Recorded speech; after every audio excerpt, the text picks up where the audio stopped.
Chère Faïka, chères toutes et tous, invités, Marhabikom et bienvenue à l'Institut français de Tunisie.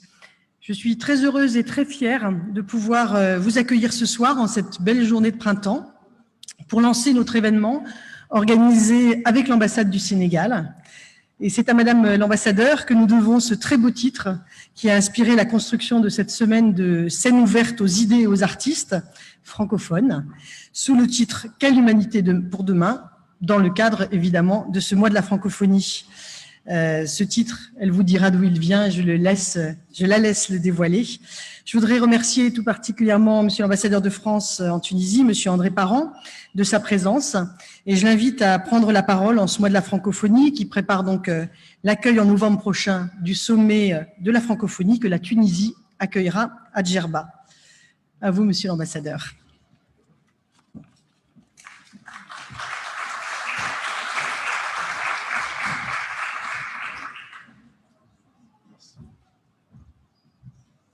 On peut enlever le masque? Bon, on a le droit d'enlever le masque quand on parle, c'est une bonne nouvelle. Merci Sophie d'abord. Madame l'ambassadrice du Sénégal, chère Ramatoulaye Bafaye, avec qui nous ouvrons cette séance conjointe, Monsieur l'ambassadeur du Canada, qui est également partenaire, enfin l'ambassade du Canada est également partenaire de cette semaine, Monsieur l'ambassadeur du Japon, Monsieur l'ambassadeur du Burkina Faso, Madame l'ambassadrice du Mali, j'espère que je n'ai oublié, enfin Mesdames et Messieurs les ambassadeurs, Madame la représentante du ministère de la Culture, Mesdames et Messieurs, chers amis, je voudrais d'abord vous souhaiter, au nom de l'ambassade, au nom de l'Institut français, la bienvenue pour l'ouverture de cette semaine culturelle francophone organisée en partenariat entre l'Institut français de Tunisie et l'ambassade du Sénégal, autour du thème « Francophonie, quelle humanité pour demain ?» Vaste programme, mais j'espère que les débats et discussions qui auront lieu tout au long de cette semaine permettront de répondre à la question. Comme Sophie Renaud vient de le dire, cette année particulière pour la francophonie en Tunisie.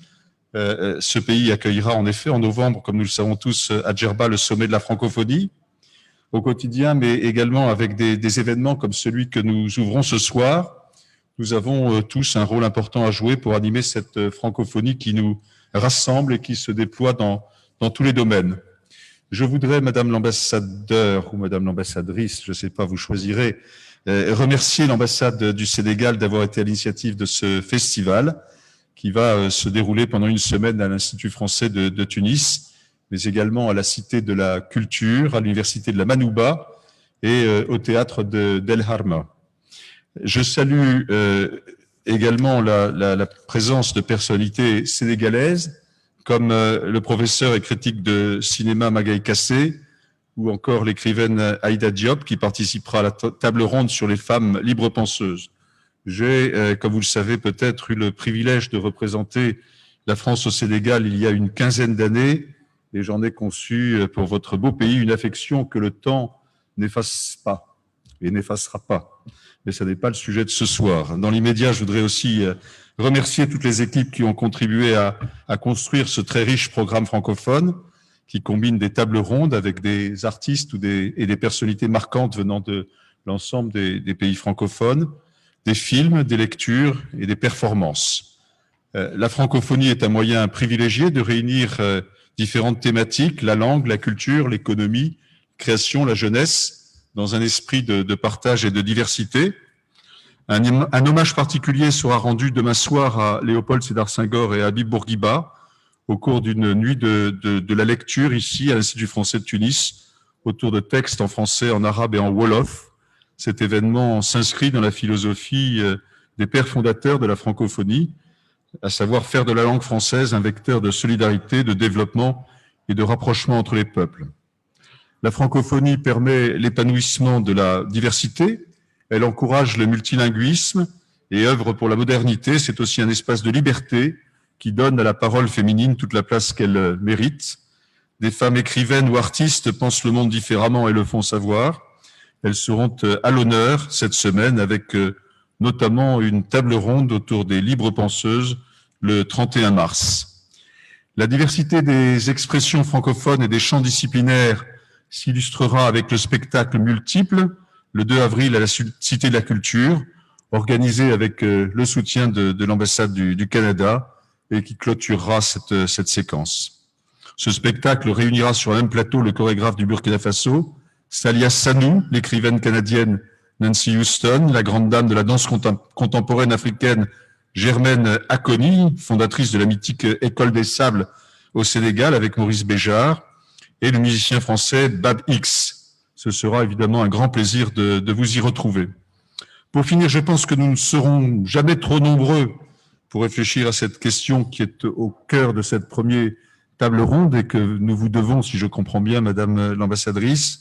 Quelle humanité pour demain? C'est une question fondamentale dans l'histoire de l'humanité que les hommes doivent se poser et les femmes doivent se poser depuis la nuit des temps. Elle connaît aujourd'hui un écho particulier dans le contexte des bouleversements induits par la crise sanitaire, les problématiques technologiques, de solidarité, d'engagement, de vivre ensemble, ou encore les interrogations sur la place, le rôle de l'artiste seront au cœur de nos échanges. Et je suis très heureux que nous puissions nous retrouver, si je puis dire, en chair et en os et en toute convivialité pour y réfléchir ensemble. Voilà, ces moments que nous vivons actuellement sont des moments précieux. Toute cette semaine, nous aurons le plaisir d'accueillir et d'assister à des spectacles en direct, en présentiel, comme on dit en mauvais français. Nous conclurons les débats de ce soir avec le concert du musicien sénégalais Alioune Wade et de son trio. Encore une fois, je vous souhaite à toutes et à tous chaleureusement la bienvenue à l'Institut français de Tunisie pour l'ouverture de cette semaine francophone et je vous souhaite également une excellente soirée. Je crois, Madame l'ambassadeur, que je dois maintenant vous inviter à prendre la parole. Voilà.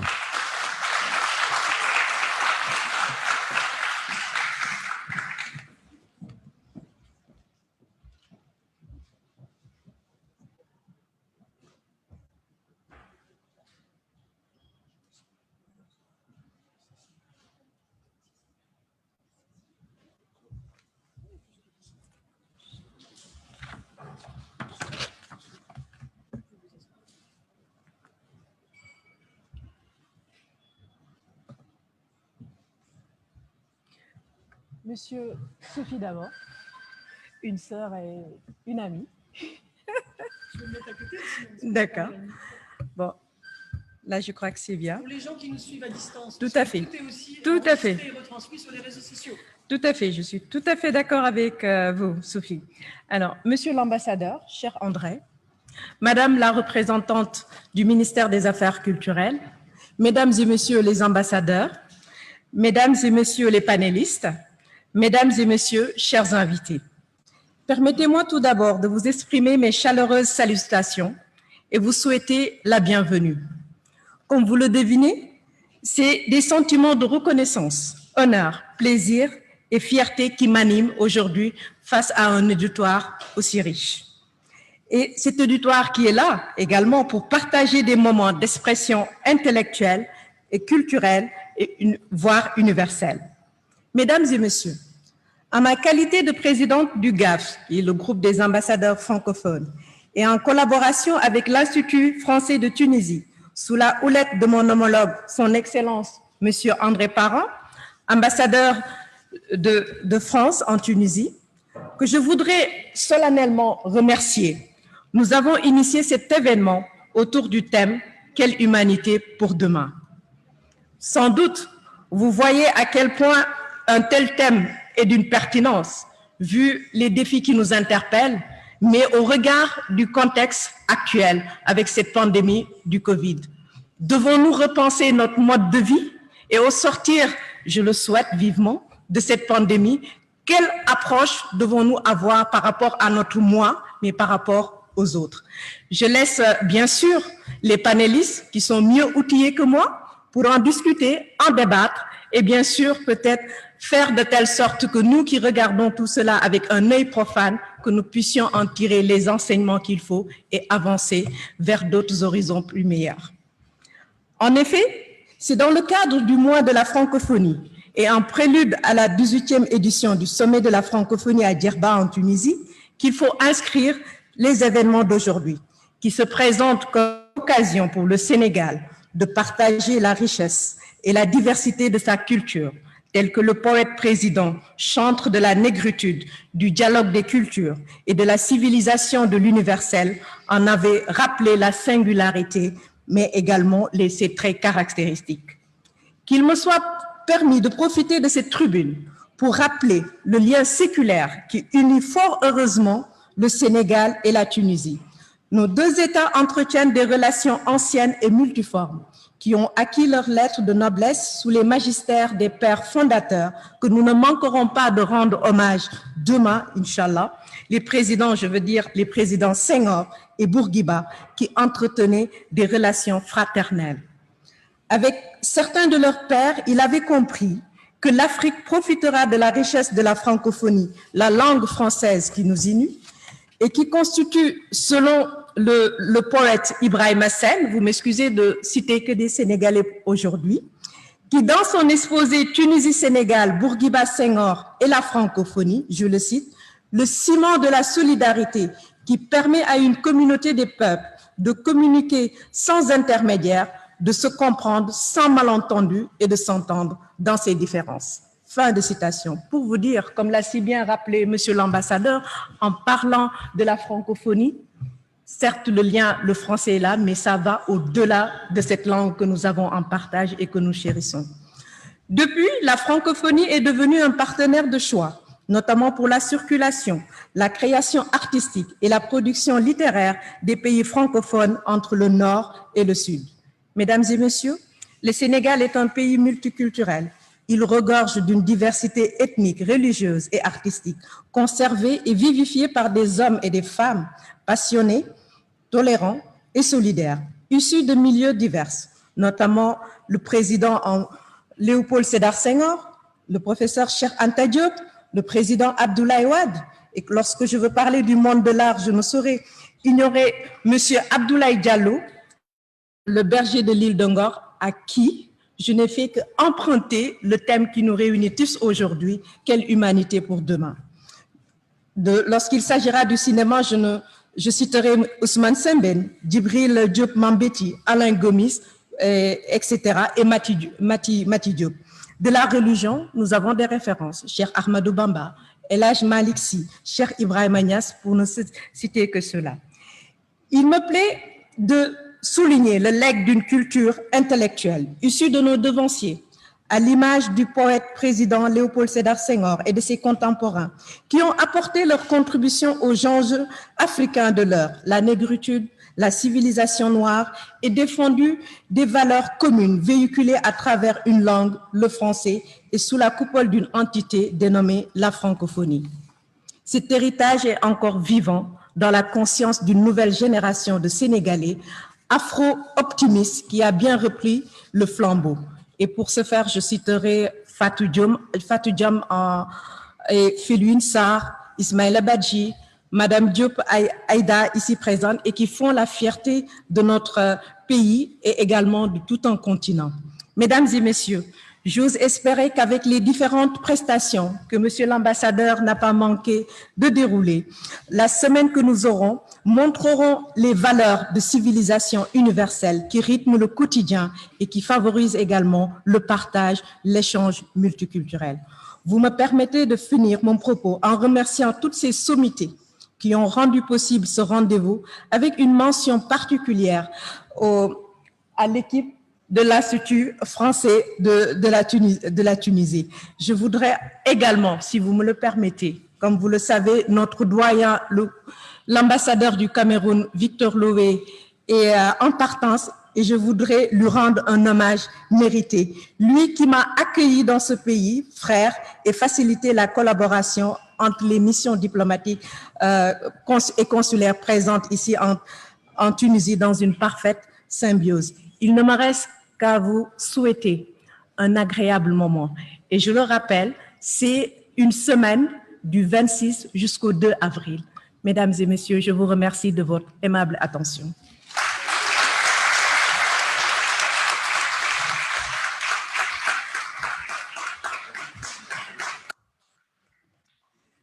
Merci beaucoup, Madame, Monsieur l'ambassadeur. Je voudrais aussi saluer, entre-temps est arrivée la représentante de l'OIF en Tunisie, et je voudrais aussi vous saluer, vous remercier de votre présence avec nous. Alors la soirée va se passer en 2 temps.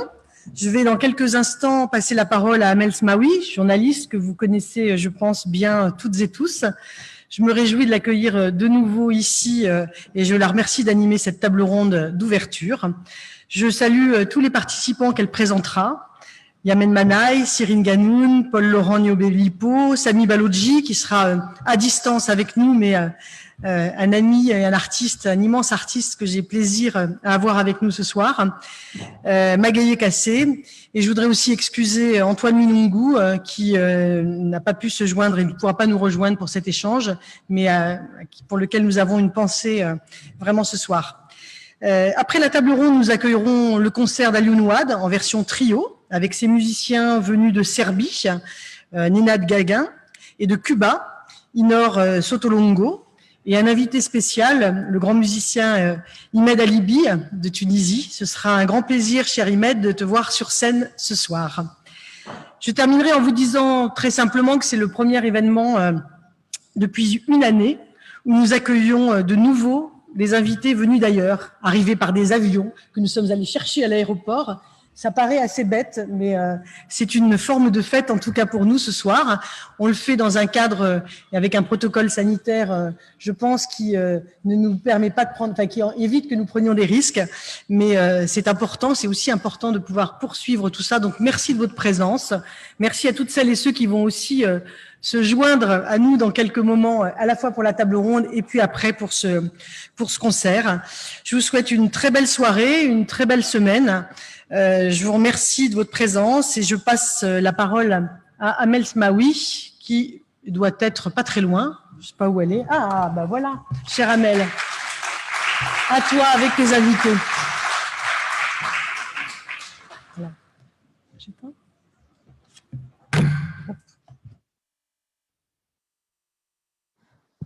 Merci beaucoup Sophie, bonsoir, merci à tous.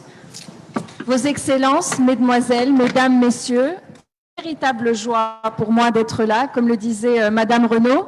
Je t'en prie, Yemen.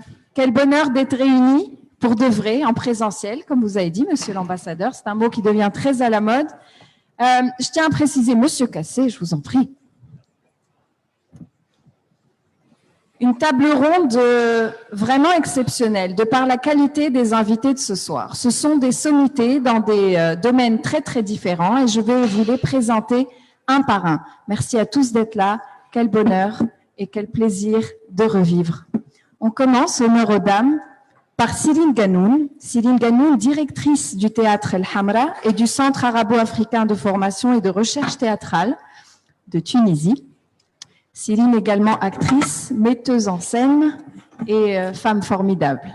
Il y a un dicton en Tunisie, on dit Nissé au biledi, nissé au nouanos. Donc la parité est respectée, 2 femmes, une femme vaut une femme et demie. Donc nous valons 3 personnes, donc tout va bien. Je vais également saluer Yemen Manaï, auteur tunisien. Et franchement, je commence par ça parce que c'est tellement impressionnant. Pour ceux qui lisent beaucoup, vous savez que le New York Times, chaque année, publie la liste des 20 livres à lire. Eh bien, sachez que ce jeune homme à côté de moi fait partie de la liste des livres à lire pour l'année 2021, à côté de Marguerite Duras et autres. Et ça, c'est plus qu'une fierté nationale, c'est une fierté africaine. Je continue par Paul-Laurent Niobé-Lipo du Cameroun. Bonsoir Paul. Paul est étudiant, enfin l'a été, il a vécu en Tunisie 7 ans, à Sfax, et face à ce qu'il vivait, il ne voulait pas se plaindre, il a voulu proposer des solutions. Et c'est pourquoi il a créé un incubateur pour aider les jeunes migrants à s'intégrer, à comprendre et à leur faciliter la tâche. Et cet incubateur s'appelle Koufania. Enfin, Monsieur Kassé, quel plaisir et quel honneur de vous avoir. On parle de vous comme un monument au Sénégal. J'ai vu plusieurs interviews et c'est vraiment, vous avez contribué à travers vos travaux universitaires, vos encadrements, à vraiment participer à cette nouvelle élite sénégalaise. Les temps sont durs, mais vous êtes au contact quotidien de cette jeunesse et vous avez un rapport particulier avec cette exposition qui a inspiré le nom de ce cycle, quelle humanité, quel avenir pour l'humanité. Et enfin, il n'est pas parmi nous, mais merci de l'applaudir parce qu'il nous suit et il est là et on va l'écouter autant que les autres. C'est une star dans son domaine, Sami Baloji, plasticien et artiste visuel, directeur de la Biennale Picha de Lubumbashi. Il est en direct de Bruxelles. Bonsoir Sami. Bonsoir. Bonsoir Amel. Voilà. La discussion va être vraiment spontanée. Je pense qu'on a besoin de quelque chose de vrai, de sincère. Et je vais vous parler de l'interaction la plus édifiante quand j'ai préparé cette table ronde. Ça a été avec Paul. On s'est eu au téléphone et j'ai dit à Paul, voilà, on va parler du sujet. Donc, vous connaissez l'intitulé, « Quelle humanité pour demain ?» Et Paul me répond à la question « Quelle humanité pour demain ?» Mais de quelle humanité parlez-vous? Est-ce que toutes les humanités se valent? Est-ce que les humains ont la même valeur? En écho Black Lives Matter et tout ce qui se passe, est-ce qu'un humain africain vaut un humain européen? Je répète vos mots et ils m'ont vraiment frappé parce que je partage cette préoccupation, Paul. Bonjour à tous. Merci déjà pour l'invitation. C'est un honneur pour moi qui, pendant 7 ans, ai eu à rencontrer tout type de population et surtout parce que j'ai toujours rêvé de ne pas naître et mourir dans le même endroit. Et voilà pourquoi, lorsque j'ai eu mon baccalauréat, j'ai décidé de faire mes études à l'étranger. Parce que notre continent, il est rempli de richesses et j'ai voulu rester en Afrique, très clairement. Et c'est pour cela que mon choix a été destiné pour la Tunisie. Arrivé en Tunisie, j'ai fait face à un ensemble de problématiques. L'idée pour moi ici n'est pas de faire pleurer les chaumières, mais je me rappellerai toujours de ce mail que j'ai envoyé à mon papa en disant « Avant, je pensais que j'étais un homme, aujourd'hui, je sais que je suis un noir. » J'ai pris conscience en Tunisie du regard qui était porté sur ma personne. Et à travers cette prise de conscience, j'ai compris aussi qu'il y avait un rôle à jouer. Il y avait un travail à faire. Et je prendrai ces mots d'un écrivain français antillais qui a vécu au Maghreb, Franck Fanon, qui disait que chaque génération a le devoir de choisir son rôle, défendre, l'accomplir ou bien passer à autre chose. Et pour moi, je pensais qu'il y avait un rôle à jouer pour nous, ici. Ici en Tunisie, qui fait partie de l'Afrique et qui, demain, va aussi voir venir d'autres jeunesses comme nous qui voulons découvrir toute l'étendue de notre territoire, car d'ici 2050, l'Afrique va connaître 2 à 3 milliards de population. La migration fera partie de son histoire. Et comment est-ce qu'on devra encadrer cette migration? Voilà pourquoi on a monté le projet Koufania, parce que déjà, beaucoup de jeunes avaient l'impression de ne pas être intégrés, de ne pas faire partie du décor, d'avoir la possibilité d'avoir un espace, un endroit où leur savoir-faire, leur savoir-être pourrait être exprimé et ainsi être jugulé avec d'autres personnes. Lorsque je t'ai fait savoir que de quelle humanité parlons-nous? Nous sommes en 2021. Mais encore en 2017, nous avons tous découvert cet article de CNN qui montrait que avec juste 460 €, on pouvait s'acheter un migrant costaud pour les travaux champêtres. C'est le monde dans lequel nous vivons aujourd'hui. Bien que cette question n'amène pas à devoir avoir une réponse statique, je pense que l'humanité de demain est celle qui doit reprendre ses lettres de noblesse. Et je reviens là au premier article de la Déclaration des droits de l'homme. Tous les hommes naissent égaux en dignité et en droit. Malheureusement, aujourd'hui, tous les hommes ne sont pas égaux. Et il est question aujourd'hui que l'humanité de demain respecte les engagements qu'elle a pris par le passé. Respecter tout homme doté de conscience et de libre arbitre. Voilà la réponse que je peux apporter. Magnifique, bravo Paul. Je rebondis sur le mot passé et je vais vers Samy à Bruxelles. Samy, votre travail consiste beaucoup à marier le passé et le présent. Vous revoyez l'histoire du Congo, vous revisitez, vous mélangez, vous faites des montages et j'ai été frappée dans vos images justement par tous ces contrastes. Passé, présent, richesse, pauvreté, jeunesse, vieillesse, l'humanité dans toute sa splendeur finalement. Merci Annelle. Je tiens vraiment à remercier Sophie Renaud. Pour moi, c'est, et pareil pour Valérie Lesbros aussi, parce que c'est des personnes qui m'ont accompagné depuis 2007, qui était ma première participation à la Biennale de Bamako. Et depuis lors, j'ai créé avec un collectif d'artistes à Lubumbashi la Biennale de Lubumbashi. Et l'Institut français m'a toujours accompagné. Et voilà, et cette participation, c'est aussi pour une manière de leur dire merci et de continuer à travailler sur cette forme d'ouverture.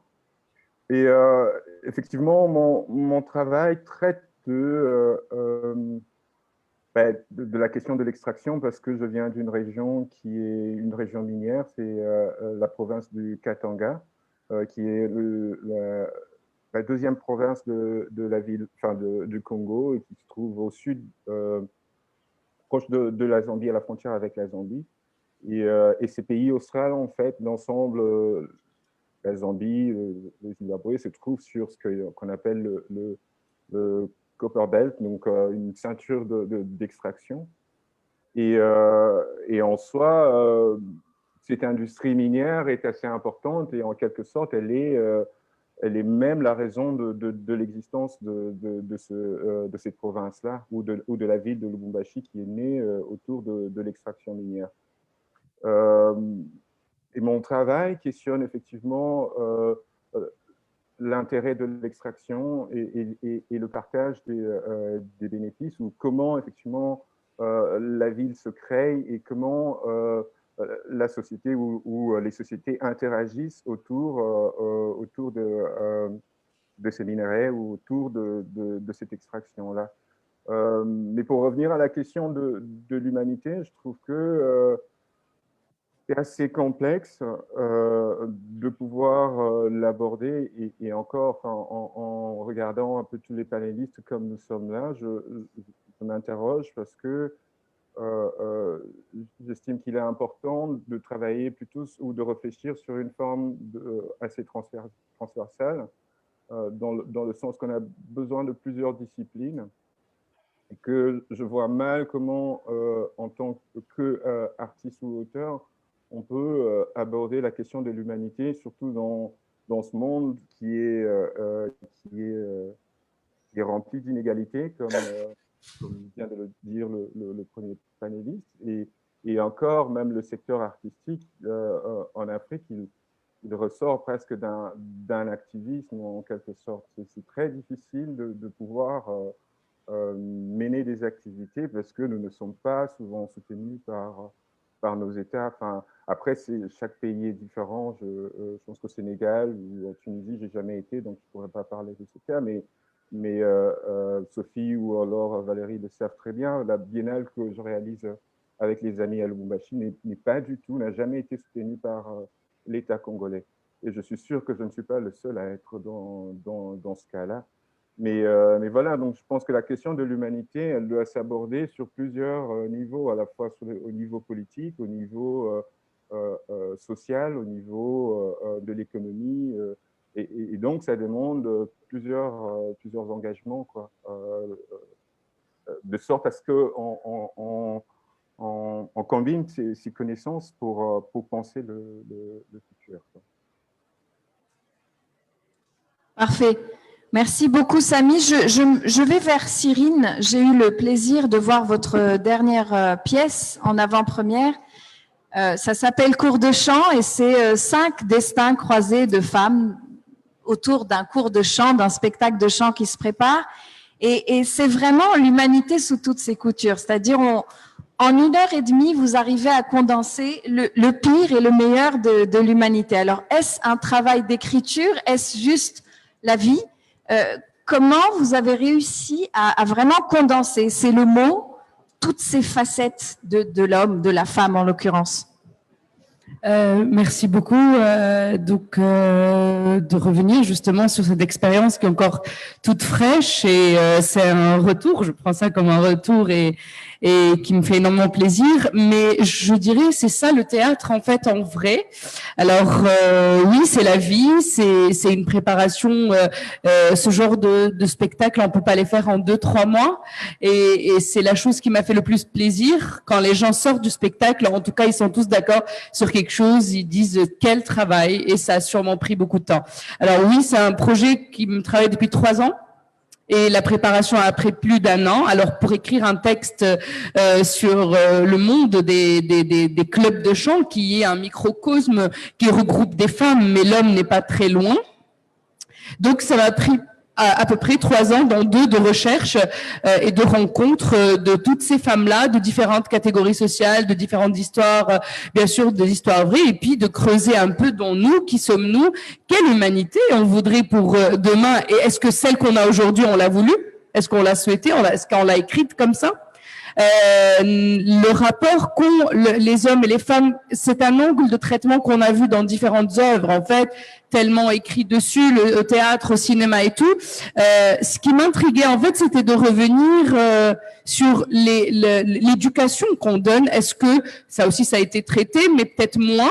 Est-ce qu'on éduque réellement nos enfants, nos garçons et nos filles de la même manière? Je pense que tout commence là. Et si ça commence là, donc, on va impacter forcément l'humanité de demain et forcément tout va se jouer. Quand j'entends encore aujourd'hui en Tunisie ou ailleurs, qu'on le dit d'une manière, on pense à Nodine, à un homme, par exemple un petit garçon, ne pleure pas, t'es un homme. On le dit encore en 2021 et malheureusement ça choque pas beaucoup de monde, alors que je trouve ça très choquant. Ou à une petite fille, je cite encore des exemples pour, je veux pas citer de nom, mais je citerai des exemples. Non, honnêtement non, parce que ça m'a encore choqué. Il y a 2-3 semaines, j'étais sur un plateau télé en train de communiquer sur le spectacle. Je vais pas trop donner d'indices, mais donc, il y avait une présentation d'une autre femme. Moi, je parlais de mon spectacle sur les femmes et puis une présentation sur un livre sur les femmes. Donc, voilà, le discours était très, très beau. Donc, moi, je parlais que je voulais éviter les tabous, je voulais éviter les clichés, pardon. Donc, mon angle de traitement n'est pas d'entrer par les clichés, mais d'aller, comme je vous disais, vers ces rapports mère, donc femme-femme, femme-mère, femme-enfant et tout. Et donc, on m'a donné l'exemple, oui, bien sûr, donc il faut qu'on arrête les clichés, femme à la cuisine, l'homme qui fait le travail. Ok, donc j'étais contente. Et puis, en fin d'émission, donc la dame en question dit, bon, bah, en tout cas, ce livre va être diffusé en audio, et puis la femme, quand elle fait à manger, elle va pouvoir l'entendre. La schizophrénie. En fait, finalement, je pense pas que c'est pas méchant, c'est ancré quelque part. Ouais. Donc c'est pour ça que je vous dis finalement l'humanité et pourquoi cette thématique m'a beaucoup parlé, parce que réellement, même si on fait qu'une pièce de théâtre, et comme dit Woody Allen, ce n'est qu'un film, ce n'est qu'un spectacle, mais au final, quelles sont les choses qui font changer cette humanité? Ça commence par là, et pour nous, ce spectacle commence par comment éduque-t-on nos enfants? Que dit-on à nos enfants? Quelle différence faisons-nous pour que demain, il n'y ait plus ces différences qu'on voit et ces clichés qu'on pense combattre tant, mais qui sont quelque part ancrés en nous? Tu me facilites la tâche et vraiment, je te remercie parce que ma question pour professeur Cassé, c'était vraiment de se dire avec du recul, avoir dédié sa vie à encadrer, éduquer, élever, instruire. J'ai vu une interview où vous dites, moi, je regarde l'élite de mon pays et je me dis, j'ai apporté ma petite pierre à cet édifice. Aujourd'hui, finalement, le moyen le plus efficient de s'assurer une humanité plus belle, n'est-ce pas, de mieux éduquer nos enfants? Alors, merci beaucoup de cette présentation, en quelque sorte, d'une des tâches auxquelles je me suis dédié depuis que je suis à l'université, dans la recherche, dans la science, dans la volonté de croiser les sciences et les disciplines et de former des citoyens de demain, puisque nous recevons des bacheliers et nous donnons à la société des citoyens et doivent être suffisamment armés et outillés, ouverts sur le monde, curieux de la vie pour pouvoir trouver leur place dans ce monde qui n'est pas simple. Je voudrais avant tout remercier Madame Renaud de l'Institut culturel français de Tunisie, Madame l'ambassadeur Ramatoulaye Ba, qui a eu l'idée de nous inviter. Et je voulais parler in absentia de l'œuvre d'Abdoulaye Diallo, mais je me rends compte que je suis obligé de switcher et de laisser mon discours, en tout cas ma contribution écrite, pour m'inscrire dans la problématique que vous avez déjà engagée. Donc je vais m'y atteler. Et dire que j'ai été commissaire général de la Biennale des arts contemporains d'Afrique, DAC Art, en 2008. Et quand j'étais commissaire général, j'avais proposé le thème Afrique 2. Miroir, point d'interrogation.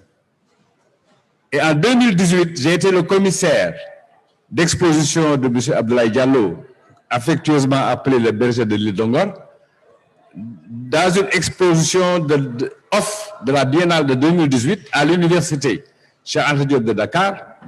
Et nous avons prolongé cette exposition de pratiquement 6 à 7 semaines, avec une fréquentation de plus de 4800 visiteurs. Et le thème, c'était « Quelle humanité pour demain ?» Donc, nous sommes partis de la Biennale de 2008, du local au global, puisque nous étions en train de nous interroger sur le devenir de l'humanité par rapport à beaucoup de choses qui sont passées, au moins depuis le début du XXIe siècle. Et la pandémie de la comment on l'appelle, Covid-19, nous a atteint de plein fouet. C'est vraiment un signe de bonne santé. Si vous avez oublié ce maudit nom, voilà, c'est que tout va bien. Et j'ai été ravi de venir puisque je me suis fait tester négatif et je me suis fait vacciner. Ah, on applaudit là, franchement.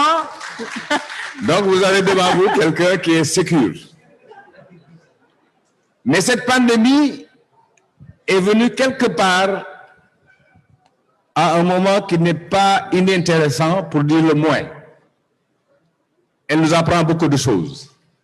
Elle nous a appris d'abord la peur et l'angoisse, que la vie humaine finalement tient à très peu, puisque du jour au lendemain, on peut passer de vie à trépas. On a dit les vieilles personnes. Aujourd'hui, on dit les jeunes sont de plus en plus frappés par la pandémie. Et les scientifiques sont en train de s'interroger sur les raisons pour lesquelles, toute catégorie d'âge confondue, le virus fait des ravages. Elle nous a appris également l'angoisse du lendemain. On ne peut plus faire de projection. Et elle nous a appris aussi à quel point le confinement était quelque chose de terrible, surtout pour des sociétés non ouvertes comme les sociétés africaines. Nous avons l'habitude de nous côtoyer, de nous voir, de discuter, d'échanger. Dans les sociétés occidentales, c'est beaucoup plus compliqué. Mais les gens se sont rendus compte subitement qu'il était très important de ne pas être confiné, de pouvoir parler à son prochain, de pouvoir échanger. C'est une leçon qu'on doit tirer. On n'en a pas encore tiré toutes les leçons sans aucun doute, mais ça viendra. Cette pandémie nous a permis également de remettre en cause des certitudes et des habitudes.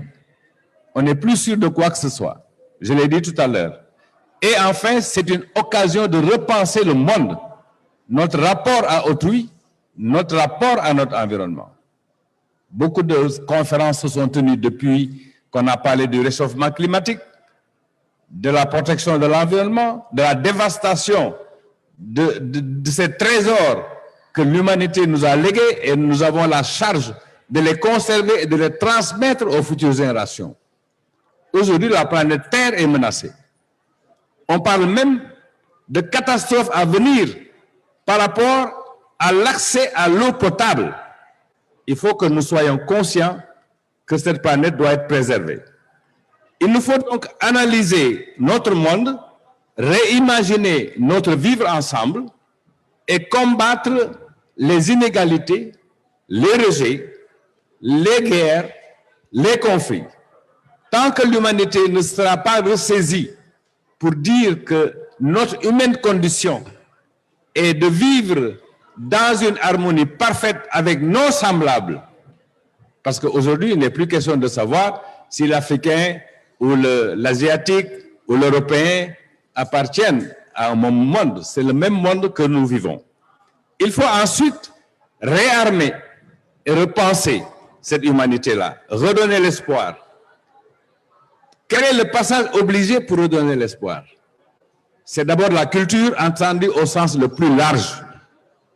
Notre être là au monde doit être repensé. Deuxièmement, nous devons axer notre action sur l'éducation. Il faut que les gens soient éduqués. Mais pour être éduqué, il faut avoir accès à la connaissance. Et pour avoir accès à la connaissance, il faut que la science, dans toute son étendue, soit repensée pour servir le monde. Dans l'exposition d'Abdoulaye Diallo, il y a un tableau qui parle des inhumanités contemporaines. La robotique, la loi Moore, la course au profit. Si nous avions réfléchi davantage, si les peuples avaient la possibilité de peser sur la recherche, je suis persuadé qu'on aurait trouvé le vaccin beaucoup plus tôt qu'on ne l'a trouvé après. Je me demande si l'industrie pharmaceutique n'a pas joué là un rôle. Et je termine en disant que si nous voulons repenser l'humanité avec cette question, quelle humanité pour demain? Nous l'avions proposé à Madame l'ambassadeur. Il était prévu de faire une grande exposition de l'artiste Abdoulaye Diallo. Ce n'est que partie remise. Mais en tout état de cause, quelle humanité pour demain en 2008 était prémonitoire de ce qui allait se passer en 2020 et peut-être, on l'espère, pas tout à fait en 2021, mais repenser l'humanité, c'est se poser les bonnes questions. De quelle humanité avons-nous besoin? Avons-nous besoin d'une humanité qui divise? Avons-nous besoin d'une humanité qui est une sorte de grand ensemble multiforme et multidimensionnel dans lequel ensemble, le commun vouloir de vivre ensemble sera le principe directeur à partir desquels on peut éduquer la nouvelle génération pour avoir un avenir beaucoup moins sombre que ce que nous avons connu jusqu'à présent. Voilà ce que je voulais dire à l'entame de mon propos. J'ai envie d'être étudiante à Dakar, là, et de vous écouter parler pendant des heures. Je comprends pourquoi on parle d'un monument de l'éducation. Merci beaucoup, Monsieur Cassé. Je reviens vers vous. J'ai d'autres questions. Je veux dire à Sami Balogi qu'on l'oublie pas. Je finis mon petit tour de table et j'ai une autre question pour Céline avant qu'elle nous quitte. J'en arrive à Yémen. Yémen, tu écris. Les arts ont un rôle vraiment important dans justement quelle humanité voulons-nous. À la question d'une journaliste, penses-tu, espères-tu que tes livres peuvent changer la couleur politique ou la direction? Tu réponds non, les livres ne bougent pas les politiques, les livres bougent les peuples et les peuples bougent les politiques. C'est-à-dire que cette humilité de dire non, j'écris des fictions, je n'ai pas la prétention de chambouler une dictature ou autre, mais si j'arrive à toucher 1, 2, 100, ou avec le New York Times, ça va être des millions de lecteurs, c'est ça mon rôle à moi. Oui, je pense que En fait, j'ai une petite pensée quand tu m'as posé la question. J'ai une petite pensée pour un ami togolais qui est écrivain de langue française qui s'appelle Samy Tchak et que je salue et qui, pour lui, un livre n'a jamais sauvé quelqu'un de la faim. Il dit, pour relativiser l'importance de l'écrivain, parce que il a envie d'être ce personnage modeste et de ne pas trop sacraliser l'acte de l'écriture ou le roman. Il dit qu'un livre n'a jamais sauvé une personne de la faim et qu'un livre ne change pas le monde. Alors, j'ai eu des débats avec lui. Je lui ai dit, en fait, si les livres peuvent changer le monde parce qu'ils peuvent changer des personnes et les personnes font partie du monde. Donc, du coup, quand on cerne des personnes avec des livres, on peut l'ouvrir à la vie, on peut changer ses paradigmes. Et moi, la lecture a fait de moi, avant l'heure, un citoyen du monde. J'étais curieux du monde alors que j'étais un petit enfant de la banlieue sud de Tunis et je lisais des livres qui étaient traduits de toutes les langues en langue arabe, dans ma langue maternelle. Et je me sentais appartenir à tous ces coins du monde que je découvrais avec la littérature. Et j'avais l'impression que la littérature et les arts sont cet espace fédérateur qui nous montre qu'on est des êtres chargés avant tout d'émotions et que l'émotion, on l'éprouve quel que soit l'endroit sur Terre dans lequel nous sommes. Et donc, j'ai la volonté de toucher plutôt des personnes, de les émouvoir, parce que c'est ça le but premier d'un livre, selon moi.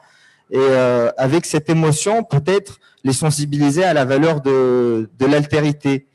Je pense qu'on est dans un monde qui souffre d'un manque d'empathie, que ce soit l'empathie que les hommes peuvent éprouver envers les femmes, que ce soit les blancs envers les noirs, certainement, les forts envers les faibles. En tout cas, on est dans un monde qui manque cruellement d'empathie. Et l'art, il sert à créer, à susciter l'émotion, et il sert justement à nous permettre de passer dans la peau d'un autre, dans la tête d'un autre, dans la psychologie de quelqu'un d'autre. Quand on lit, on peut lire un livre et être dans la peau d'une femme, dans la peau même des fois d'un extraterrestre, d'un animal. Les exemples ne manquent pas, mais en tout cas, on ne juge pas un personnage de fiction, on l'accompagne et on apprend à travers lui. Rien que par exemple de voir que des gens ont pleuré devant le film E.T., le film des extraterrestres, parce que tout le monde avait envie que E.T. regagne sa maison, alors qu'en fait, c'était juste un truc qui ressemble à pas grand-chose. En tout cas, on peut voir quel est le pouvoir d'une œuvre littéraire, artistique, sur cette empathie qu'on doit éprouver de plus en plus. Et comme on est dans un monde où on a un temps court, un temps de zapping, en fait, on a peut-être de moins en moins le temps de s'inscrire dans la durée et de développer cette empathie. Ensuite, quand j'ai vu le sujet quelle humanité pour demain, j'avoue que ça a accompagné chez moi une réflexion qui est née suite à une lecture qui m'a vraiment bouleversé. C'est un roman qui s'appelle Les Racines du ciel de Romain Gary, donc que je vous recommande vraiment. C'est un chef-d'œuvre. C'est le premier Goncourt de Romain Gary qui a la particularité d'en avoir eu deux. Donc, dans ce livre, il est question de l'humanité qui n'offre pas de place aux autres espèces, pas uniquement aux hommes, mais aux autres espèces du vivant. Donc, c'est vraiment un roman visionnaire parce qu'il est écrit dans les années 50. Il s'intéresse déjà à cette extinction des espèces qu'on voit en Afrique. Là, on parle de la chasse outrancière d'éléphants à l'époque et en fait, c'est le sujet du livre. Et il y a un des protagonistes dans le livre qui croit que l'être humain n'est pas fini, qu'on est encore en évolution, qu'on est le brouillon d'une meilleure espèce qui certainement va advenir et qui sera certainement plus empathique. Parce que ce qu'il faut savoir, c'est que c'est de cette façon qu'on s'est développé. C'est qu'avant, par exemple, qu'on développe le langage, on avait très peu de moyens de communiquer avec les autres et de leur expliquer notre différence, notre altérité, et de leur dire qu'en fait, on veut la paix avec eux. Donc avant, quand vous étiez il y a 100 000 ans, en fait, quand vous étiez un homo habilis ou un homo sapiens, c'est que vous rampez en dehors de votre territoire, parce que vous ne pouviez pas dire à la tribu d'en face que vous venez en paix, vous pouvez recevoir tout de suite un coup de massue, une flèche, et vous êtes fini, vous êtes mort. Mais l'évolution nous a permis de développer le langage. Notre morphologie s'est adaptée pour ce besoin-là, pour articuler du langage, et on a gagné avec l'évolution un moyen de communication avec l'autre pour lui expliquer notre condition, pour susciter de l'empathie. Et peut-être que, en fait, dans les racines du ciel, chez Romain Gary, il dit peut-être qu'un jour, la compassion deviendra un organe, un vrai organe physique, qui va nous permettre de nous réguler, de nous empêcher peut-être d'atteindre l'autre dans son intégrité, de lui faire du mal, parce que on le sent, le cœur, il travaille pour ça aussi. Des fois, quand on fait du mal, on peut avoir un peu mal au cœur. Des fois, ça ne nous empêche pas d'aller jusqu'au bout, mais on sent qu'on a cette prédisposition à l'empathie qui peut être déjà assez physique. Peut-être que d'ici 10 000 ans, d'ici 20 000 ans, l'être humain qui va advenir, l'humanité de demain, sera faite de ce surhomme qui ne sera pas forcément un être avec des extensions technologiques ou des trucs comme ça, mais ça sera un surhomme dans le sens où il sera doté d'un vrai organe de compassion, d'un vrai cœur, qui l'empêchera d'atteindre l'intégrité non seulement de ses semblables, mais de tout ce qui est vivant. C'est négociable, 10 000 ans, on ne peut pas faire avant. Moi, dans 10 ans, ça m'irait. Hein, franchement, j'aimerais bien croire que l'être de demain, du samedi, du dimanche qui va venir, sera meilleur. Moi, je veux bien 10 ans, mais 10 000 ans, mais on peut le commencer à un autre niveau. On peut commencer le changement dans le monde, il commence par nous-mêmes. Et donc, si on a envie de développer plus nos capacités d'empathie avant d'attendre 10 000 ans, on peut commencer dès demain, on peut commencer dès après-demain, à prendre le temps d'écouter l'autre. Je suis pleine d'empathie, moi. Là, je t'écoute vraiment je suis à 200% d'empathie. Voilà. Beaucoup d'empathie pour toi qui dois partir. Tes actrices t'attendent. Juste un dernier petit mot. Je me rends compte que tu as les deux casquettes, en fait. Il y a l'artiste qui essaye à travers son œuvre, mais il y a aussi l'éducatrice, puisque la formation des jeunes, l'encadrement, l'entrepreneuriat, les aider, tu es là aussi. Oui, complètement. Et si j'avais à choisir, je pourrais pas parce que j'aime beaucoup ces deux métiers. C'est vrai que le monde artistique, je suis tombée dans la soupe étant très petite, donc être comédienne, je m'étais jamais posé la question. Je me rappelle pas du tout qu'avec mon père, on a discuté de qu'est-ce que je veux être plus tard. Je me rappelle pas du tout de cette question. Je crois qu'il a eu la réponse avant ma naissance. Par contre, non, le monde du management culturel, les politiques culturelles, l'enseignement, en tout cas, ça c'est vraiment moi et c'est mon choix et je l'ai choisi à un âge assez avancé à Paris en fait, quand je vivais là-bas, je faisais mes études. Donc j'y tiens beaucoup, d'où j'y tiens beaucoup à l'éducation, à la formation. Aussi, bien entendu, l'école, le Centre arabo-africain de formation, qui avait un espoir aussi de créer un réseau qu'on appelle les Arafins et qui existe aujourd'hui, on en est très fiers. Aujourd'hui, il y a plus de 400 ressortissants de ce centre qui sont partout dans le monde et que chacun d'entre eux qui est passé par le Centre arabo-africain n'en dit que du bien et il a gardé ça comme richesse. Parfois, on peut avoir un cursus de 2-3 ans, mais et moi, j'ai vécu ça aussi dans d'autres écoles. Donc, parfois, une formation de 2-3 semaines peut être beaucoup plus riche et efficace qu'une formation de 2-3 ans. Donc voilà, donc pour nous, la formation, l'éducation, le programme, la richesse d'un programme, comment on enseigne, qu'est-ce qu'on dit à nos enfants, c'est ça qui fait l'humanité, bien entendu, de demain. Et les hommes et les femmes de demain, forcément, il y a l'éducation du noyau familial qui est très importante. Et plus j'évolue dans la vie, plus je grandis ou je vieillis, je sais pas, mais je me rends compte de l'importance de certains mots qui ont résonné dans ma tête de la femme que je suis aujourd'hui depuis l'âge de 3, 4, 5 ans, en fait.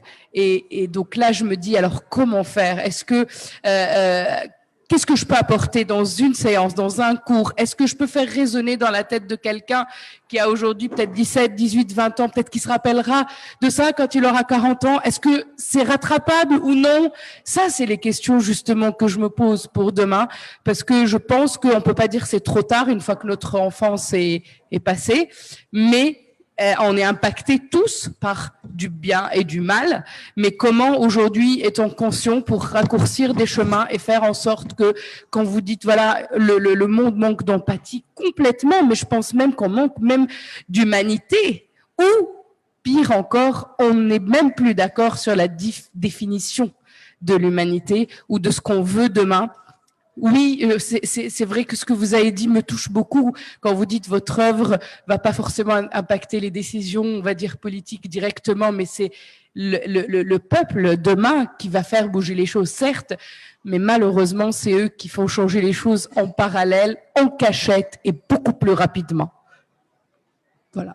Merci beaucoup. On applaudit Céline Ganoun. Merci.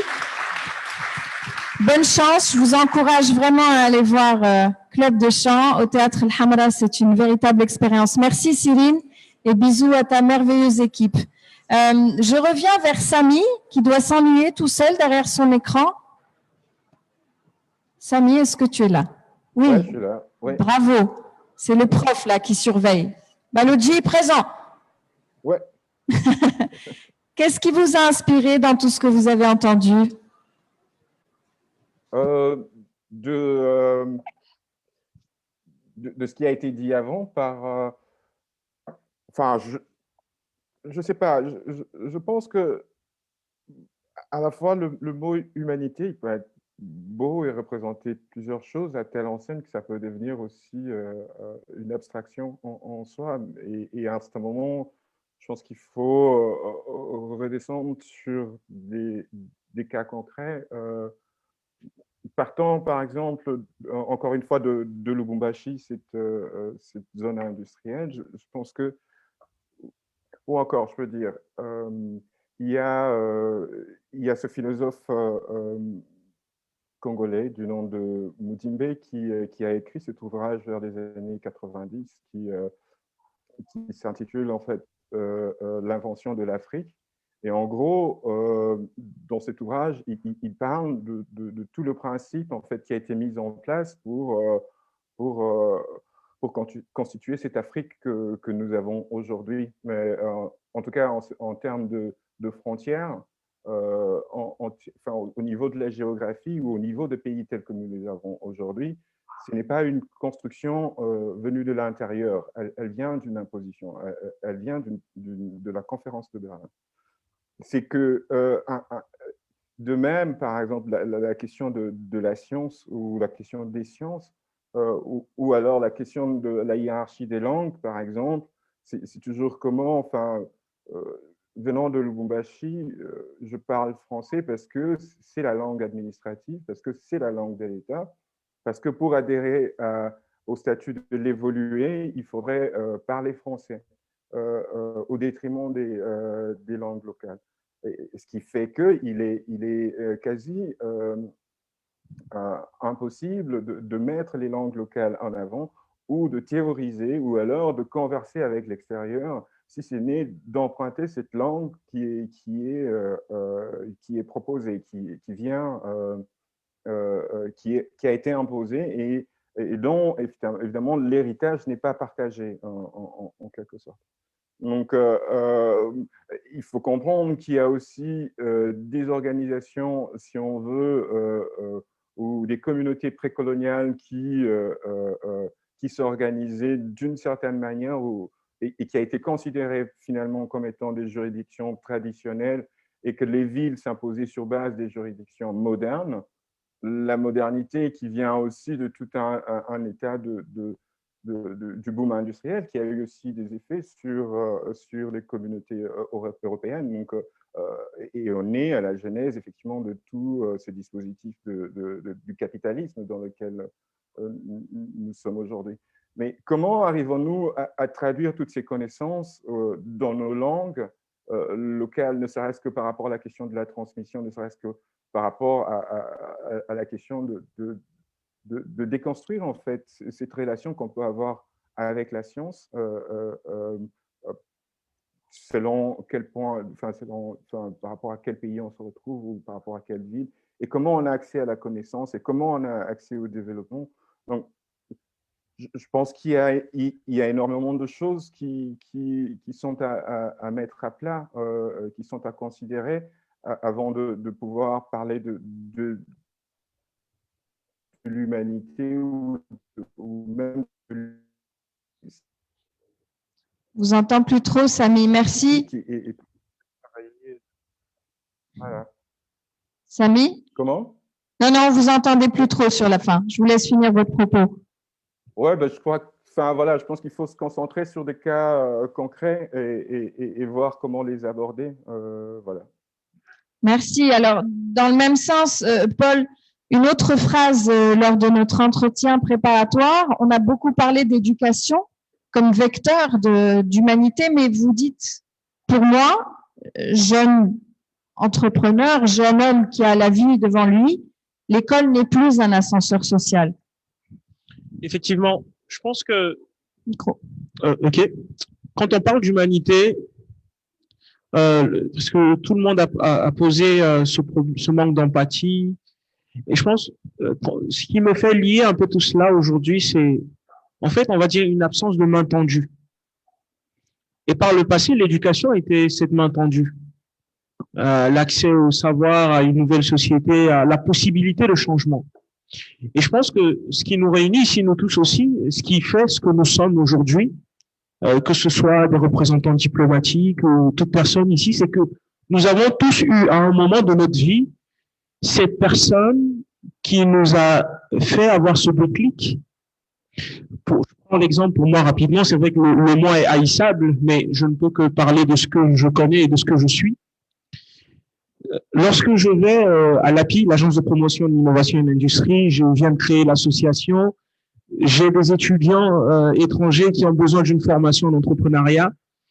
0 dinar, ils veulent une formation et j'ai rien pour donner. Je vais dans son bureau et je lui demande, s'il vous plaît, est-ce que ces étudiants étrangers peuvent avoir accès à cette formation, bien qu'étant pas tunisiens?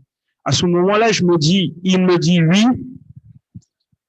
je continue mon projet, je continue tout. Il me dit non, j'arrête tout.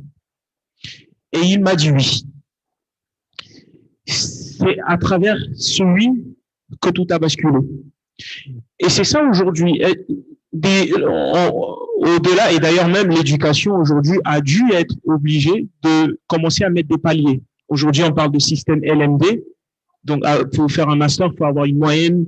Donc, même aujourd'hui, l'éducation qui avait pour ambition de permettre à tous de pouvoir apporter sa pierre au changement, n'en est plus vecteur. Mais qu'est-ce qu'il faut maintenant? Qu'est-ce qu'il faut remplacer? Et je pense que ce qu'il faut aujourd'hui, c'est diviser les responsabilités. Ce n'est plus donner uniquement à l'éducation, à la science ou autre, ce devoir de changement, mais c'est aussi à l'art, c'est aussi à l'université, c'est aussi à l'entrepreneuriat social, c'est aussi au monde des affaires, c'est aussi aux hommes, aux femmes, quel que soit leur rang social, la possibilité d'apporter du changement. Et je pense que quand on parle d'humanité, le monde, il n'est pas parfait. Il n'est pas question pour nous ici de se dire qu'au sorti d'ici, on va proposer un monde parfait. Non. Pour moi, la réponse que je veux proposer aujourd'hui, c'est que nous devons faire de notre société une société qui garde cette main tendue. Cette main tendue vers le migrant. Cette main tendue vers la femme. Cette main tendue vers cette personne qui ne s'est pas encore construite et qui cherche demain quel est son avenir. C'est ça. Merci.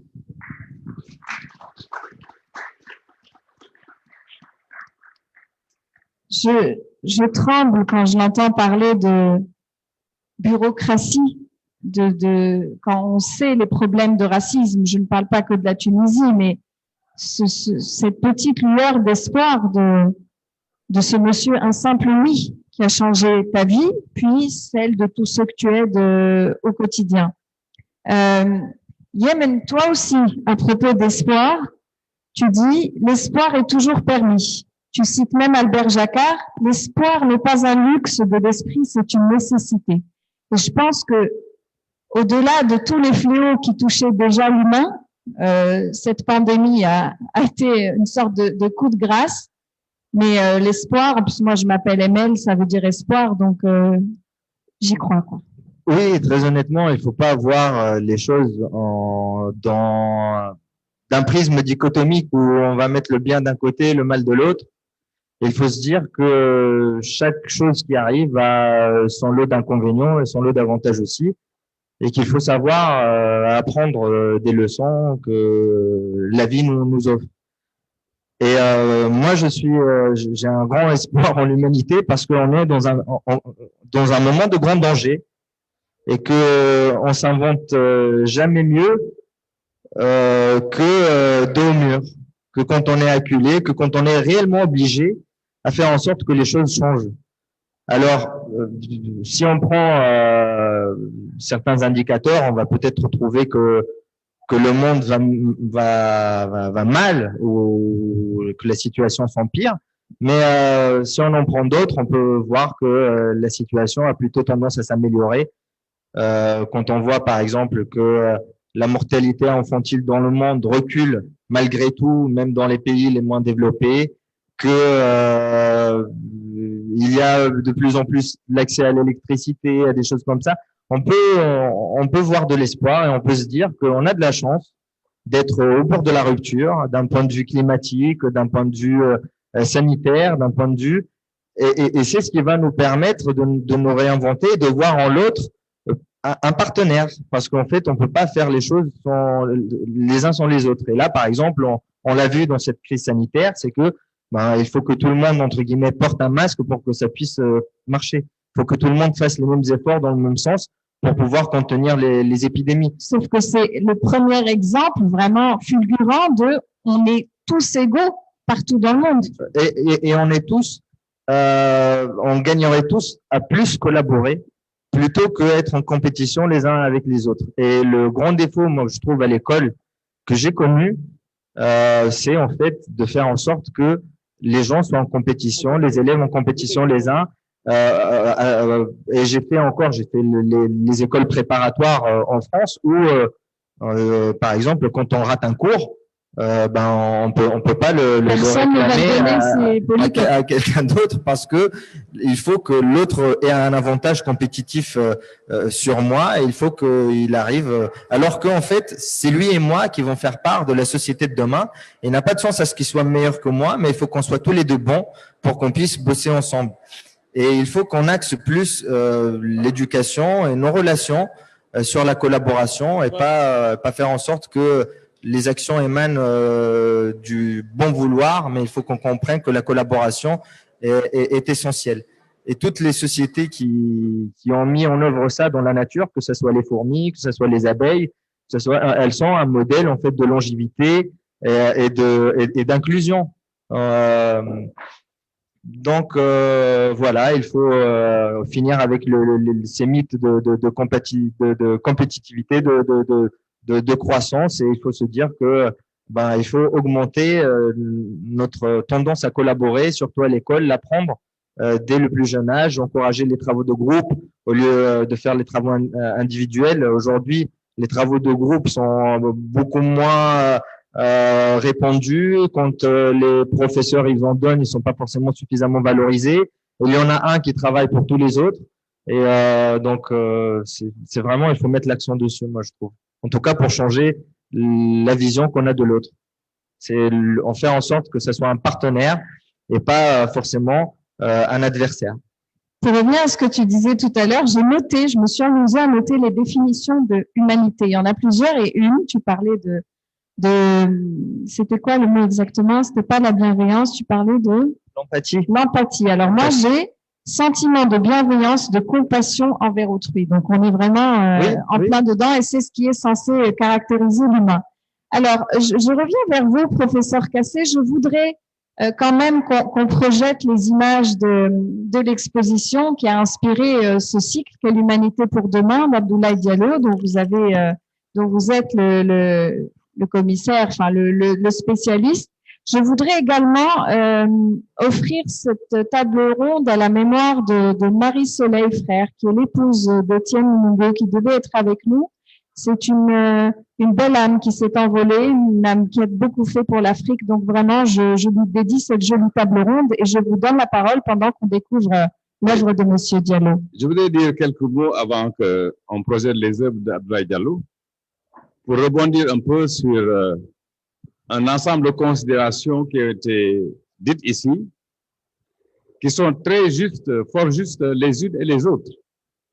Mais je voudrais inviter à plus d'analyse, plus de profondeur dans ce qui fait bouger les sociétés d'aujourd'hui et ce qui hypothèque la réponse à la question « Quelle humanité pour demain ?»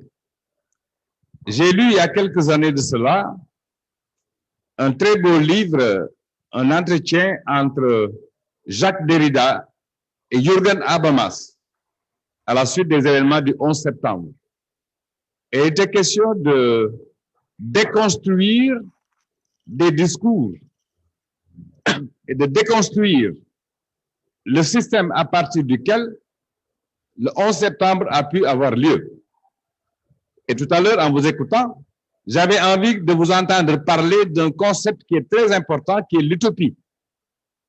Nous ne pouvons pas fonctionner, nous ne pouvons pas envisager une humanité sans une utopie au sens premier du terme.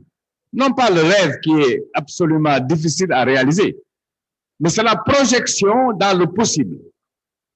Or, sans cette projection dans le possible, il n'y a pas d'humanité. Jusqu'à présent, l'humanité a fonctionné depuis l'Homo sapiens, sapiens sapiens, jusqu'à l'avènement de la société industrielle et de la possibilité que la science et la technologie offraient à l'humain pour nous retrouver dans des impasses. N'oubliez quand même pas que l'humanité a connu des guerres terribles qui ont embrasé pratiquement le monde entier. On a parlé de l'Holocauste, on a parlé de génocide. Tout ça au nom de ce qu'on appelle le Dieu profit. Parce que sans le profit, on a beau faire toutes les analyses qu'on veut sur le racisme, l'antisémitisme et tutti quanti, on ne peut pas faire litière du système qui a vu naître cela. Donc nous avons besoin d'utopie. Nous avons besoin de déconstruire un discours qui est celui qui est ambiant, parce que nous sommes passés de la multiplication des possibilités immenses des forces productives, matérielles et humaines, à la destruction de ces mêmes forces productives pour essayer de les remplacer par autre chose. Je pense ici à Charlie Chaplin et les temps modernes. Comment l'homme est devenu une machine. Comment se fait-il qu'aujourd'hui, le jeune japonais ait pour compagnon de jeu un robot? Comment se fait-il qu'aujourd'hui, un robot puisse avoir la nationalité au détriment de migrants qui ne peuvent pas avoir accès à la nationalité? Je crois qu'il y a quand même un certain nombre de choses qu'il faudrait revoir pour que ce que nous proposons dans l'exposition d'Abdoulaye Diallo, Quelle humanité pour demain, puisse trouver un répondant dans une forme d'utopie à la Thomas More qui dit qu'il est possible de faire advenir une société d'égalité, une société d'empathie, une société de justice sociale qui reposerait sur deux piliers fondamentaux. C'est d'une part l'éducation et d'autre part la santé. Vous savez, dans beaucoup de pays du monde, les gens se battent pour que ces deux piliers-là puissent avoir rempli effectivement les fonctions qui leur étaient dévolues au départ. Si nous n'avions pas l'éducation, la science, la recherche, la possibilité de sauver l'humain à partir des avancées de la science qui va servir la médecine et la santé, aujourd'hui, on ne pourrait même pas parler. Je l'ai dit tantôt, on aurait pu trouver l'antidote, on aurait pu trouver le vaccin plus tôt, mais je veux dire que c'est la science malgré tout, et en définitive, qui sert un petit peu d'aiguillon pour plus de savoir vivre ensemble, de pouvoir profiter de ce que l'esprit humain est capable de créer, parce que là, dans cette pandémie, nous avons noté une chose importante. Tous les arts, je dis bien tous les arts, se sont intéressés à la pandémie pour essayer de montrer du doigt les impasses dans lesquelles nous nous trouvions et pour nous projeter dans un avenir totalement différent qui fasse de l'humain un être humain, une humanité digne d'être vécue par l'homme et non plus une humanité de machine. Voilà ce que je voulais dire en avant-propos de la projection. Alors, Safouine, si on peut avoir les images, s'il te plaît. Le mot de la fin, monsieur, je vais refaire un tour de table. Je ne sais pas si Samy est toujours avec nous. Paul, finalement, c'est vrai que les propos de Yem d'un monde où tout est possible, mais bon, lui, il se donne 10 000 ans. Toi, c'est un peu plus urgent, je pense. Dans Sfax, aujourd'hui, demain, avec tous ces jeunes que tu essayes d'aider, sache d'abord que je suis très flattée et très heureuse de rencontrer un jeune comme toi. Moi, ça m'a rempli plein d'espoir. Qu'est-ce qui pourrait t'aider aujourd'hui, concrètement, à faire que ces lendemains soient plus joyeux et que cette humanité soit plus belle? Bon, je vais parler de la population que j'accompagne principalement, qui sont des jeunes étudiants migrants d'origine subsaharienne, qui viennent étudier en Tunisie, et beaucoup parmi eux ont un parcours de 5 à 7 ans d'études. 5 à 7 ans, c'est beaucoup d'années. C'est l'année où je suis arrivé, j'avais 23 ans en Tunisie. J'en ai 28 aujourd'hui. Et j'ai beaucoup appris. Et j'ai eu la chance, moi, par rapport à d'autres, de m'être engagé socialement, d'avoir été sauvé par la société civile, très sincèrement. Mais d'autres personnes n'ont pas eu cette opportunité-là. Et pour eux, je souhaite, et certainement pour nous, c'est que les problématiques liées à la migration et aux migrants ne soient plus un tabou. Ce n'est pas de la faute des jeunes Africains de vouloir découvrir leur continent. Moi, je dis malheureusement, on nous a légué des États soviétiques. Il est plus facile, quand on parle aujourd'hui d'Erasmus ou de déplacements universitaires, c'est plus aisé pour les autres, mais ça ne l'est pas pour nous. Au sein même de l'Afrique, oui, au sein de l'Afrique. Il est plus facile de faire Paris-Londres, Dakar ou Ouagadougou. Parlons même Tunis, Alger. Aussi, par la route. Il y a un vrai problème qu'il faut résoudre dans notre continent.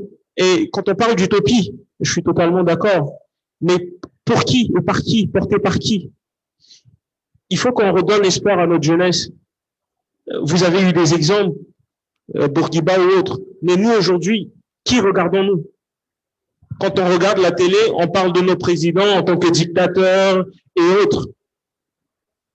Il est temps que on nous donne aussi de l'espoir et qu'on nous permette aussi, nous les jeunes, de réaliser des choses. Moi je le dis très sincèrement, j'ai dû arrêter mes études pour mettre sur pied ce projet. Sincèrement. Mon père n'était pas d'accord avec moi.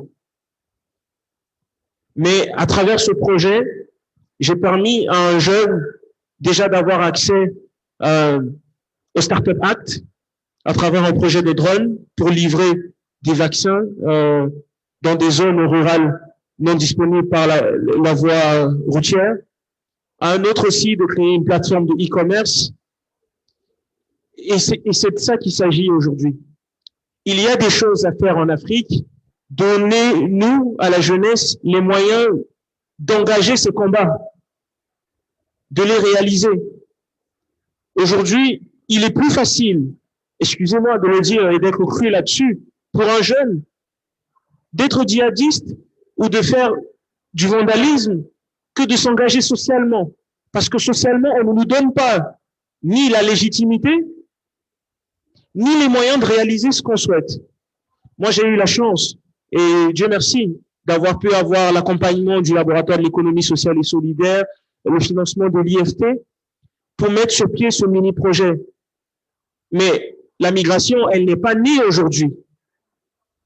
Et elle ne va pas mourir demain. Elle n'est pas née aujourd'hui. Il y a eu des institutions qu'on connaît tous, internationales, onusiennes, qui traitent ces questions de la migration. Mais ce projet que nous avons mis en place, il n'avait pas été mis en place avant nous. Ça prouve que nous avons notre place. Nous pouvons faire des choses. Et tout ce que nous demandons, parce que je parle au nom de ma communauté, c'est qu'on nous donne les moyens de le réaliser et on a beaucoup de choses à faire. Et sincèrement, et je pense que si on nous donne les moyens de faire cela, on parlera, moi je suis très confiant pour la Tunisie et je pense qu'on parlera de la Tunisie comme modèle demain, très sincèrement. J'espère. On parlera de vous aussi, Paul. Pour suivre ce que fait Paul, n'hésitez pas à vous connecter sur Facebook, c'est Koufania, sa page. Je reviens vers Samy pour un bref petit mot de fin. Samy, à toi la parole. Oui, Amel, encore une fois, merci pour cette invitation. J'insiste encore une fois sur ce que je disais, ce que la question de l'humanité devrait se travailler sur plusieurs disciplines. Converger des efforts, que ce soit au niveau de l'urbanisme, au niveau scientifique, au niveau de la politique, et évidemment que des projets effectivement soient accompagnés par des sociétés civiles, par les politiques, évidemment. Donc, je veux dire, pour le cas du Congo, cela fait bientôt plus de 20 ans qu'il y a la guerre qui se vit à l'est du Congo, où on compte plus de milliers de morts, plus de millions de morts. Il y a encore l'ambassadeur italien qui a été abattu il n'y a pas très longtemps, qui a été assassiné, parce que c'est des gens qui n'avaient pas forcément d'agenda politique derrière, mais qui cherchaient plutôt une espèce de rançon de ce piège. Mais c'est parce que cette zone, ça fait plus de 20 ans, c'est plus d'une vingtaine d'années, c'est une zone de guerre. Et en même temps, c'est une zone où on extrait du coltan qui sert à la fabrication de téléphones que nous avons. Et le Congo, c'est un peu ce scandale-là, hein, depuis Léopold, ou alors la bombe atomique ou l'uranium qui a servi à la bombe atomique vient du Congo et tout ça. Mais ce qu'il faut savoir, c'est qu'il ne s'est jamais fait, il n'y a jamais d'industrie de transformation au niveau local. Ça n'existe pas. Et à partir de là, se créent aussi des inégalités dans les rapports entre le Nord et le Sud. Donc, je pense qu'il peut y avoir toute une liste de choses à citer pour pouvoir parler à la fois d'égalité et parler effectivement d'humanité. Et je pense que c'est un agenda que nous devons tous prendre au sérieux, quoi. Voilà. Merci beaucoup, Samy. Samy Balogi, je vous invite également, en espérant un jour voir ses œuvres à Tunis, d'aller découvrir son travail. Merci d'avoir joué le jeu, Samy, et à très bientôt. Merci. Monsieur, à très bientôt. Salut. Monsieur Kassé, le mot de la fin, puis on finira par Yémen. Voilà, si on peut avoir les images de Monsieur Diallo en même temps. Rebondir peut-être sur une question qu'il a posée. Il ne faut pas se faire d'illusions. L'humanité a toujours fonctionné avec la migration. C'est un phénomène qui est à la base de l'humanité. Si nous sommes d'accord que l'homme est venu de l'Afrique, la première migration a commencé par ça. On a beau faire et dire, on ne peut pas arrêter la migration. Maintenant, il faut qu'elle soit organisée parce que l'homme est appelé à bouger. C'est comme ça, c'est la loi de la nature. On n'y peut pas grand-chose, malgré toutes les politiques qui sont mises en place pour le stopper, le phénomène, mais il va se perpétuer, sans aucun doute. Là, nous avons notre ami Abdoulaye Diallo, que nous avons appelé le berger de l'île de Ngor. Il faut se rendre compte que ce monsieur nous vient du domaine des sciences. C'est un ingénieur en télécommunication à la base. Et ça, ce sont des hommages qu'il a rendus à des personnalités. Et ça, cette œuvre est une œuvre qui était dédiée à la lutte contre la pandémie de la COVID-19. Alors, je propose, professeur Kassé, on fera défiler le temps que le groupe s'installe. Donc, à la fin de la table ronde, on laissera les œuvres. Vous aurez tout le temps de les découvrir. Je voudrais votre mot à vous sur cette discussion. Alors, mon mot sur la discussion, c'est que elle a été très riche, très intéressante et de différents points de vue. La question fondamentale que nous avons posée, quelle humanité pour demain, a énormément de répondants. Mais ces répondants, nous trouverons véritablement une application concrète que quand l'humanité aura pris enfin conscience que nous sommes un et que cette humanité, en principe, est indivisible. Et tant que la loi du profit marchera, nous n'aurons pas de cesse de continuer à nous battre pour que cette humanité soit une. Parce que ce qui touche aujourd'hui, et c'est ça que la pandémie a révélé, nous sommes réveillés un beau matin et c'est le monde entier qui a été sous la menace de cette pandémie et de ses ravages. Donc je crois que quelle humanité pour demain, c'est de nous pousser à réfléchir sur nous-mêmes et à réfléchir vers l'autre et à trouver la symbiose nécessaire pour la cohabitation pacifique des différences. Et là, j'emprunte encore à Derrida, non pas différence au sens traditionnel de l'écriture de différence, mais la différence avec un A. Ma différence, c'est ce qui me complète, ce qui m'enrichit, et c'est ce qui fait de moi mon alter ego en réfléchissant dans le miroir ce que moi je dois être et ce que je dois devenir. Et tant que nous n'aurons pas atteint cela, je pense que nous ne cesserons pas de nous battre et nous ne baisserons pas les bras non plus pour essayer d'arriver à une humanité beaucoup plus humaine. Ce n'est pas une redondance gratuite, ce n'est pas un jeu de mots non plus, c'est que l'humain doit redevenir un humain et c'est le mot de la fin. Merci beaucoup. Merci, professeur. Yémen, je termine par toi.